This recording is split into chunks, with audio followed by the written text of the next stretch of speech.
Oremos. Querido Padre, una vez más suplicamos tu dirección. Abre nuestro entendimiento para cosas espirituales.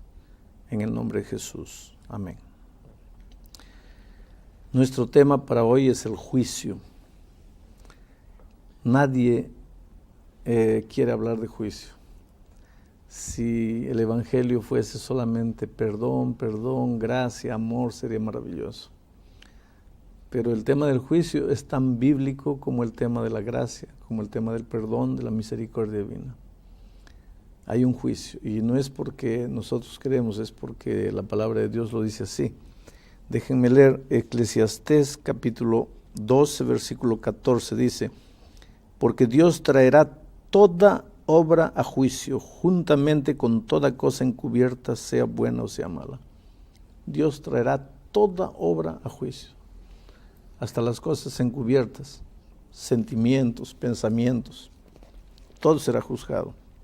Leo ahora segunda a los Corintios, capítulo 5, versículo 10, dice así: porque es necesario que todos nosotros comparezcamos ante el tribunal de Cristo, para que cada uno reciba según lo que haya hecho mientras estaba en el cuerpo, sea bueno o sea malo. O sea, un día vamos a tener que comparecer delante del tribunal divino. Y en Hechos capítulo 17, versículo 31 dice: por cuanto ha establecido un día en el cual juzgará al mundo con justicia por aquel varón a quien designó, dando fe a todos de haberle levantado de los muertos. Por cuanto ha establecido un día. Quiere decir que ya hay un día establecido para el juicio. ¿Y cuál es ese día? Porque si ese día se va a determinar nuestra salvación o perdición, es importante que sepamos cuándo es ese día. Para saber cuál es el día del juicio, tendríamos necesariamente que ir al Antiguo Testamento.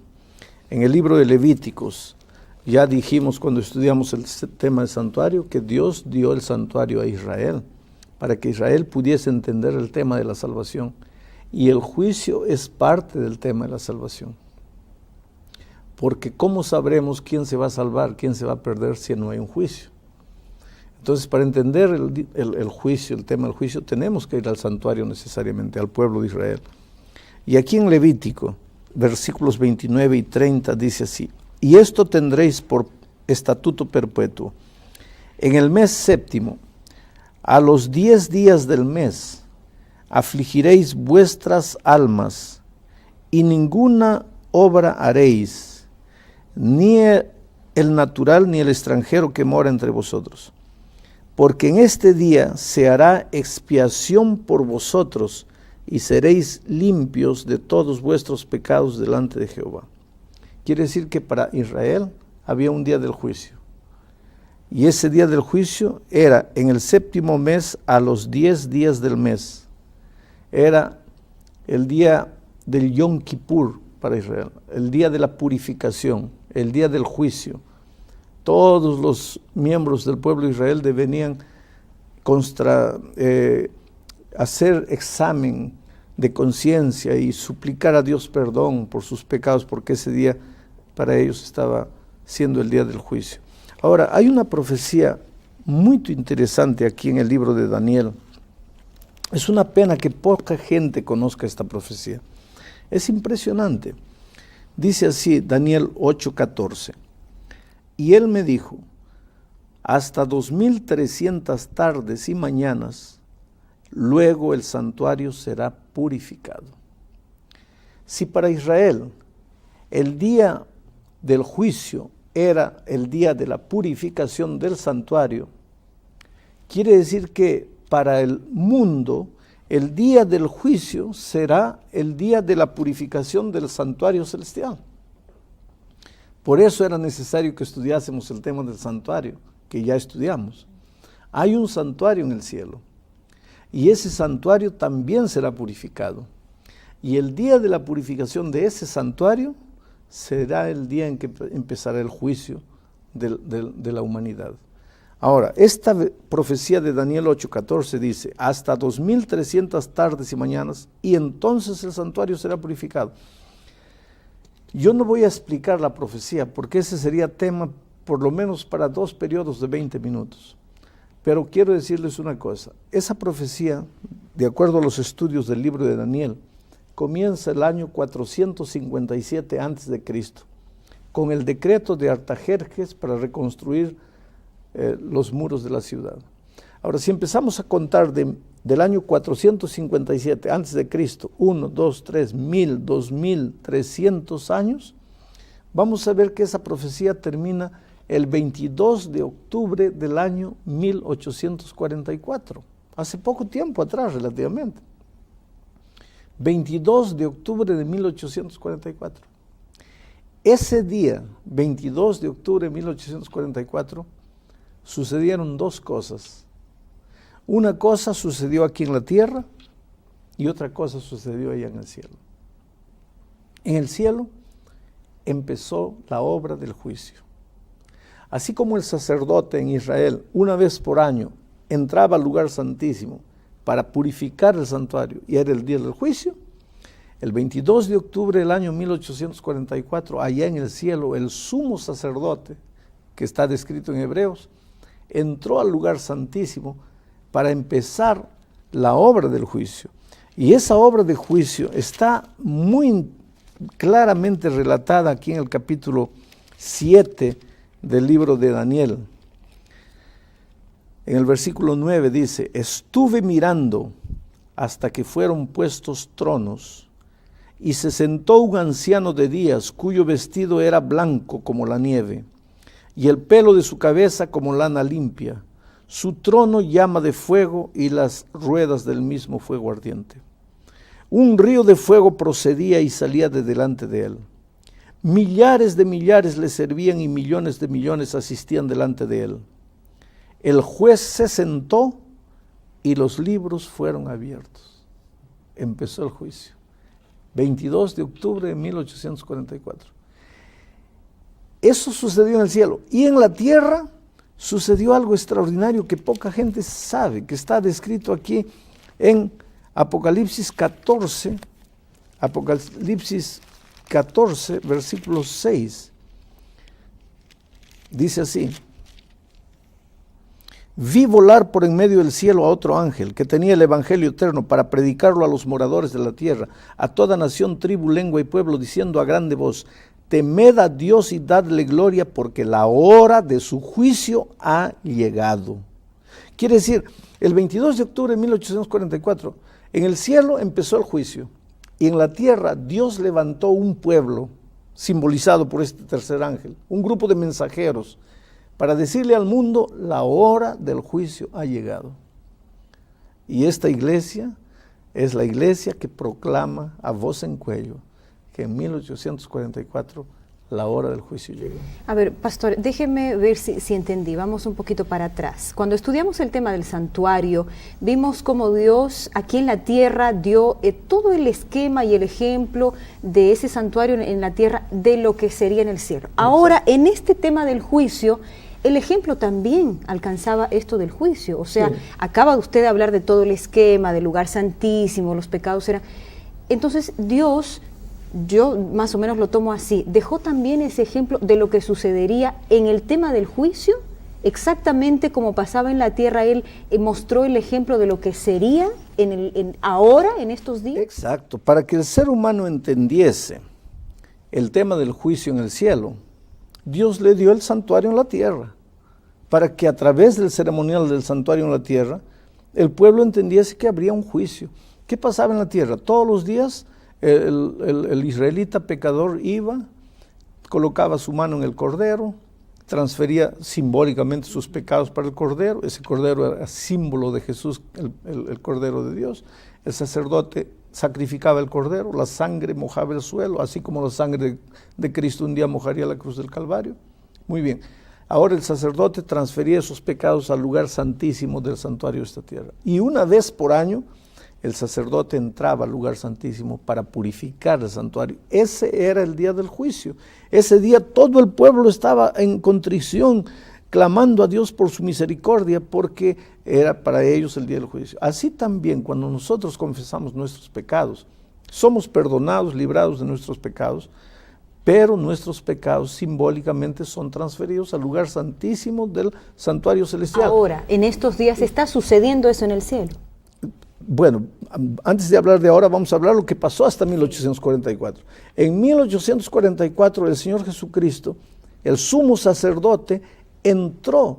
Eso está aquí en Hebreos, lo hemos leído ya en el tema del santuario, no lo voy a leer ahora. Dice el versículo 24, capítulo 9 de Hebreos, versículo 24, porque no entró Cristo en el santuario hecho de mano, figura del verdadero, sino Jesús entró en el cielo mismo para presentarse ahora por nosotros ante Dios, y no para ofrecerse muchas veces, como el sumo sacerdote en el lugar santísimo cada año entraba con sangre de ovejas. De otra manera, le hubiera sido necesario padecer muchas veces desde el principio del mundo, pero ahora, en la consumación de los siglos, se presentó una vez para siempre por el sacrificio de sí mismo. O sea, ahora Cristo entra ya, el juicio comienza, los libros son abiertos, y ahí está Jesús, que es nuestro Cordero, es nuestro abogado, es nuestro defensor. No tenemos que tener miedo. Ahora, ¿sobre qué somos juzgados? ¿Qué es lo que nos acusa o qué es lo que nos salva en nuestro comportamiento? Porque somos nosotros los que estamos siendo juzgados o estaremos siendo juzgados. Ya hemos leído 3 versículos en la introducción mostrando que seremos juzgados por nuestras obras, no solamente las visibles, sino las invisibles, que son pensamientos y sentimientos. Pero pastor, la salvación, no tengo muy claro esto, la salvación no es por obras. No, la salvación es únicamente por la gracia. Pero somos juzgados y condenados por las obras. No es contradictorio. Es aparentemente contradictorio. Somos salvados únicamente por la gracia de Cristo. Pero ¿cómo sabes, cómo sé que has sido salvado por la gracia de Cristo? Por ejemplo, tú me dices así, voy a hacer un ejemplo muy tonto. Pastor, yo me bañé esta mañana, pero ¿cómo sé que te has bañado? Voy a mirar tu rostro, está limpio. Ahora, si tu rostro está lleno de hollín, lleno de barro, ¿cómo te bañaste esta mañana? Quiere decir, quien te baña es el agua, pero ¿cómo sé que te has bañado? Mirando tu rostro, mirando las obras. Las obras no salvan, salva Cristo. Pero ¿cómo sabremos que hemos aceptado la gracia de Cristo? Por nuestra vida, viviremos como personas salvas, entonces ahí entran las obras. Y entonces, más o menos lo que me está diciendo es que en este caso son consecuencias. Si yo he vivido con Jesús, bueno, las obras serán una consecuencia. Una consecuencia. Es eso. Claro. Pero si tú te olvidas de Jesús y quieres trabajar por las obras, olvidándote de Jesús, esas obras no te valen de nada, son trapos de inmundicia. La Biblia llama trapos de inmundicia a la justicia. Algunas personas pasan toda la vida intentando comportarse bien, producir buenas obras. Otras personas no se preocupan por portarse bien, por producir buenas obras, pero en algún momento, tal vez hasta el último minuto de su muerte, aceptan a Jesús como su Salvador. ¿Esta última persona será salva también? Todas las personas que aceptaron a Jesucristo. No importa cuándo. El ladrón en la cruz es el más grande ejemplo de eso. En el momento de la agonía aceptó a Jesús, está salvo. Jesús le dio la garantía de que cuando Jesús venga en las nubes de los cielos, el ladrón en la cruz. Pero entonces ahí es mejor, por ejemplo, cualquier persona podría decir, voy a llevar una vida como a mí me plazca, y cuando falte algunos minutos antes de morir, si tengo tiempo, pues me arrepiento. Sí, tú puedes pensar de esa manera y querer vivir de esa manera. Solo quiero saber si vas a tener tiempo para arrepentirte. Porque ojalá que mueras de cáncer y que tengas 8 meses para pensar en tu vida. Pero ¿y si no tienes un segundo? Si estás durmiendo en el carro y te mueres y no tuviste un minuto para arrepentirte. Entonces tenemos que vivir no pensando en la salvación, tenemos que vivir pensando en el amor de Jesucristo y tratando de vivir de acuerdo a lo que Jesús quiere para nuestra vida y queriendo siempre verlo feliz. Pastor, hablando del juicio específicamente, usted colocó una fecha literal. ¿Cómo saber si mi caso ya pasó en el juicio de Dios? Si ya fuimos juzgados. Si ya fui juzgada, ¿cómo? No sabremos. Una cosa sabemos, por lógica. que el juicio empezó con los muertos, de Adán y Eva, Caín, Abel, papá. En algún momento va a tener que terminar el juicio de los muertos. Pero no hay una línea divisoria así, porque cada día nace y muere gente. Entonces no hay una línea divisoria. Pero en algún momento se va a terminar el caso de los muertos y va a comenzar el caso de los vivos. Y me parece, personalmente, te doy esa idea muy personal, ese juzgamiento de los vivos va a ser muy rápido, no nos va a dar tiempo para nada. Una cosa sabemos, cuando termina el juicio, las puertas de la gracia se cerraron y Cristo ya está volviendo para llevar a su... Pero el juicio de los vivos solo comienza una vez haya terminado el juicio de los muertos. Claro, solo que nadie puede decir cuándo termina y cuándo comienza, eso es solo... ¿Y cuántos tipos o cuántos juicios hay? Porque yo veo un juicio que se menciona que está ocurriendo ahora, usted menciona desde 1844, otros hablan del juicio final, cuando Jesús venga, y todavía en otro estudio hablamos sobre un juicio después de los 1000 años. No, durante los 1000 años. O durante los 1000 años, perdón. Te explico. Usamos la palabra juicio para 3 eventos. Primero, el juicio investigador, que es el juicio que empezó en 1844, porque no puede haber... Cuando Cristo venga, Él viene para dar la recompensa a los malos o a los buenos, la recompensa a los malos y a los buenos, a cada uno su recompensa correspondiente. Pero ¿cómo va a dar recompensa si no hubo juicio? Quiere decir que tiene que haber habido una investigación. Aquí dice Daniel, los libros fueron abiertos, el juez se sentó, hay una investigación. Ahora, cuando viene Cristo, le llamamos también a eso juicio, el juicio final, que en realidad es el juicio ejecutivo. El juicio... Una fase. Exacto, no es una fase, es un evento, el juicio ejecutivo. A los que no aceptaron a Jesucristo, pues lo que le corresponde, y a los que aceptaron la vida eterna. Y durante el milenio, vamos a los redimidos, dice el texto que leímos al estudiar el milenio, vamos a abrir los libros y entonces vamos a revisar los casos. A eso le llamaríamos un juicio de revisión, que no determina quién se salva y quién se pierde. Es apenas para sacar dudas de la mente de los redimidos. ¿Quiénes son los juzgados? ¿Solamente los hombres? Todos los seres humanos somos juzgados. Todos los seres humanos somos juzgados. Los buenos, los malos, los jóvenes, los viejos, todos los que estamos vivos seremos juzgados. ¿El juez, los abogados, el acusador, quiénes son? Porque es un juicio, me imagino que tiene que tener varias partes representativas. Sí, quiere decir, no pienses que el juicio allá en el cielo va a ser como el juicio en la tierra, porque la manera de juzgar las cosas en la tierra no fueron copiadas del cielo. De dónde ellos sacaron los procedimientos, promotor, fiscal y esto y aquello, ¿no? Una cosa sabemos. Pero alguien tiene que defender. Unas cosas sabemos. La Biblia dice que nuestro abogado es Cristo. Y si nuestro abogado es Cristo, es un abogado que nunca pierde. Inclusive un abogado que entiende nuestra situación, porque se hizo humano. Jesús sabe lo que es sentirse triste, lo que es tener hambre, pasar frío, lo que es sentirse rechazado, despreciado, traicionado por los mejores amigos. Entonces Él puede entendernos, cómo nos sentimos cuando somos tentados. Pero Él está allá, a la diestra de Dios, defendiendo nuestro caso, diciendo, yo sé que Ronnie vivió así, hizo esto, aquello, pero Padre, Él se entregó a mí, Él confió en mí. Él merece morir por sus pecados, pero yo ya morí en la cruz y Él acepta la sustitución. Entonces, la vida que yo merezco se la entrego a Ronnie y la muerte que Ronnie merece la acepto yo. Es una cosa maravillosa. En este momento Jesús está intercediendo, ¿eso es lo que nos está diciendo? Eso es lo que dice Hebreos. Él entró y está intercediendo en este momento por nosotros. Ahora, tengo un pasaje que me gustaría que me lo aclare. San Juan capítulo 3, 18, dice así: el que en Él cree no es condenado, pero el que no cree ya ha sido condenado, porque no ha creído en el nombre del unigénito Hijo de Dios.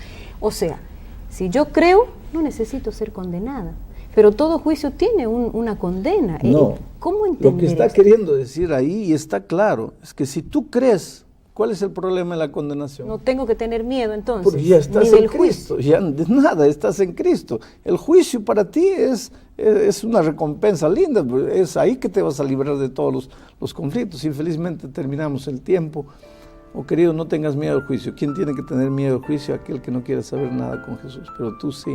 quieres conocer de Jesús, tú abres tu corazón a Él y no mires para el futuro con miedo, sino con confianza. Que Dios te bendiga.